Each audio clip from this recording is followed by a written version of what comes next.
It's always nice to be inside the greenhouse on a cool spring morning where the sun's warmed it up nicely inside.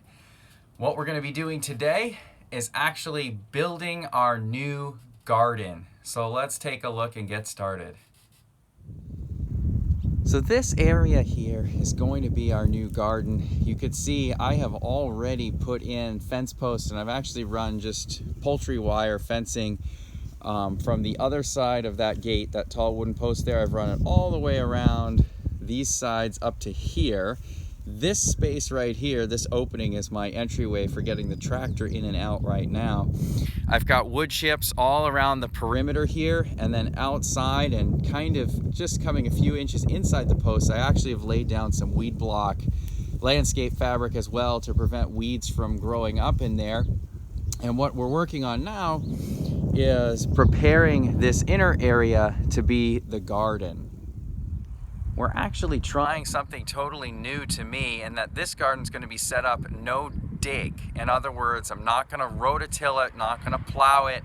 We're just going to establish beds on top of the existing ground without disturbing the soil. This is something that is all over the internet, but I thought we'd try it out to try and see if we could get less weeds by going this route as opposed to tilling and planting that way. So I've got this big pile of broken down cardboard boxes, and the plan is actually going to be to take cardboard, lay it on the ground on top of the grass, and then place soil on top of that to create the rows in the garden. And the cardboard will break down and ultimately allow the roots to get down into this, but in the interim it will make sure to kill the weeds. Over there in front of the tractor we have 10 yards of loam compost mix. Ideally I might use pure compost to make sure there's no weed seeds in there, but loam compost mix is more readily available. So we got 10 yards of that to bring in to fill in for our rows in here. I already have a few of the rows marked off. So starting at the edge, there's a 2-foot row, an 18-inch walkway, 2-foot row, 18-inch walkway, 2-foot row. So most of our rows are going to be 2 feet wide, and I actually took the time to plan that out before setting up out here. So what I'm going to be doing is spreading cardboard on the ground, bringing over soil to fill a row, then getting wood chips for the walkway, soil for a row, wood chips for the walkway, and repeat. And then I'm going to have to reset the stakes and the string as I continue working my way across the garden.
11 rows.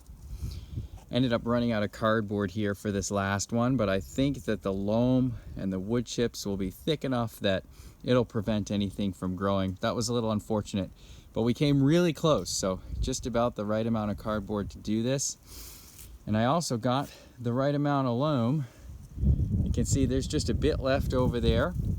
Probably would have had enough for 1 or 2 more rows, or could have made it a little bit thicker, but this will be fine because that loam compost mix, if I spread it around over there, it'll be really fertile. We can put some pumpkins and some corn over there outside of this garden area. So the fence I finished in with the chicken wire now all the way around to the gate over there. So this is a wrap. It was an all-day project, but the garden is now ready for planting. So we'll have to see what happens with this no-till or no-dig garden this year. We'll have to see how the plants do and what our weed pressure is like. So I'm really interested to find out and see how this goes.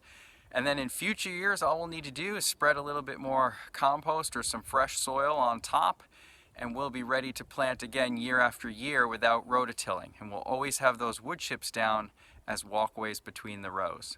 So it should be a nice, clean way to garden.